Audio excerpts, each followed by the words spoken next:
में संत रहते थे जो कि बच्चों को शिक्षा देने का कार्य करते थे। दूर दूर से बच्चे आकर संत से शिक्षा ग्रहण किया करते थे।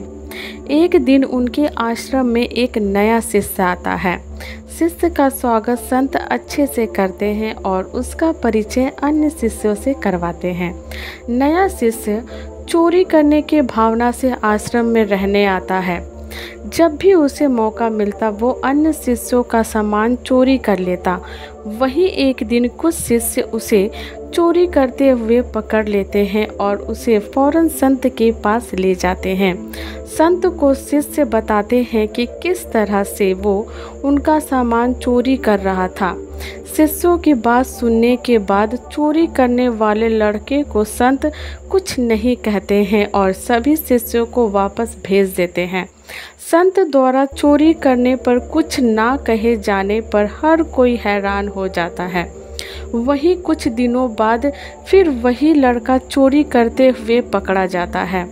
फिर से अन्य शिष्य उसको संत के पास ले जाते हैं और संत से चोरी की शिकायत करते हैं। संत एक बार फिर इसे कुछ नहीं कहते हैं और ऐसे ही छोड़ देते हैं। संत द्वारा चोरी करने वाले लड़के को आश्रम से ना निकाले जाने पर अन्य शिष्य नाराज हो जाते हैं और अपनी नाराज़गी जाहिर करते हैं। तब संत शिष्यों को समझाते हैं कि वो लड़का इस आश्रम में नया है और बुरी आदतों में फंसा हुआ है। व्यक्ति की आदतों को बदलने में समय लगता है। इससे पहले यह जहाँ रहता था वहाँ से इसने चोरी करना सीखा है। इस आश्रम में अच्छी बातें पढ़ाई सिखाई जाती है और एक दिन यह लड़का भी अच्छा ज्ञान हासिल करने के बाद सुधर जाएगा। अगर मैं उसको आश्रम से निकाल दूंगा तो वो चोरी करना नहीं छोड़ेगा तथा कहीं और जाकर चोरी करने लग जाएगा। लेकिन अगर मैं उसे इस आश्रम में रहने दूंगा तो वो तुम लोगों के साथ रहकर सुधर जाएगा।